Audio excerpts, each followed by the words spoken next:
ਚਾਚੀ ਨੂੰ ਕਹਿਣਗੇ ਤੂੰ ਤਾਂ ਚੂਹਾਂਗਾ ਲਾ ਕੇ 2 ਪੇਗੜੀਆਂ ਕਹੂਗਾ ਉਹਨੂੰ ਤੈਨੂੰ ਭਮੋੜ ਕੇ ਮਾਰ ਦੂ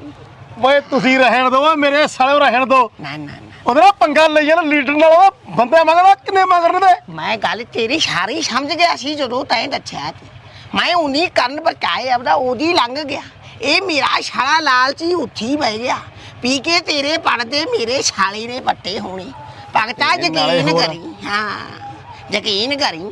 ਮੇਰਾ ਸਾਲਾ ਮਾਲਟਾ ਦੀ ਮੁਸਕ ਤੇਰੇ ਹੁਣ ਵੀ ਮੂੰਹ ਚੋਂ ਮਰੀ ਜਾਂਦੀ ਐ ਨਾ ਨਾ ਨਾ ਨਾ ਭਗਤਾ ਆਪਾਂ ਨਹੀਂ ਕਦੇ ਇਹ ਜਿਹੀ ਮਾੜੀਆਂ ਚੀਜ਼ਾਂ ਨੂੰ ਹੱਥ ਲਾਉਂਦੇ ਨਾ ਨਾ ਨਾ ਉਹ ਰੱਬ ਨੂੰ ਜਾਣ ਦੇਣੀ ਹੈ ਝੂਠ ਨਹੀਂ ਬੋਲਦੇ ਭਰਪੂਰ ਸਿਆ ਆਪਾਂ ਮੇਰੇ ਸਾਲੇ ਮੇਰੇ ਚਮਚਾ ਲਾ ਕੇ ਮੇਰੇ ਦਿਖਣੇ ਆਂਦੇ ਨੇ ਨਾ ਨਾ ਨਾ ਤੇਰੇ ਨਾਲ ਤਾਂ ਦਿਲ ਮਿਲਿਆ ਹੋਇਆ ਹੈ ਦਿਲ ਮੇਰੇ ਨਾਲ ਮੇਰਾ ਸਾਲਾ ਰਿਸ਼ਤਾ ਕਰਾਇਆ ਹੋ ਮੈਨੂੰ ਨਾ ਨਾ ਤੇ ਤਾਂ ਗੁੱਛਾ ਕਰੀ ਜਾਣਾ ਨਾਲ ਖੇਡਦਾ ਰਹੇ ਮੇਰੇ ਉਹ ਮੇਰੇ ਛਾਲੇ ਦੀ ਗਲਤੀ ਜਾਏ ਕਰੀ ਤੂੰ ਮੇਰੇ ਤੇ ਜਾਣਾ ਮੈਂ ਤਾਂ ਰਿੱਧੀ ਸਿੱਧੀ ਦਾ ਮਾਲਕ ਆ ਹਾਥੀ ਪਿਓਰ ਵਾਲਾ ਬਾਬਾਂਗਾ ਲੋਕਾਂ ਵਾਲਾ ਕੰਮ ਨਹੀਂ ਵੀ ਝੂਠ ਬੋਲਦਾ ਨਹੀਂ ਆ ਜੀ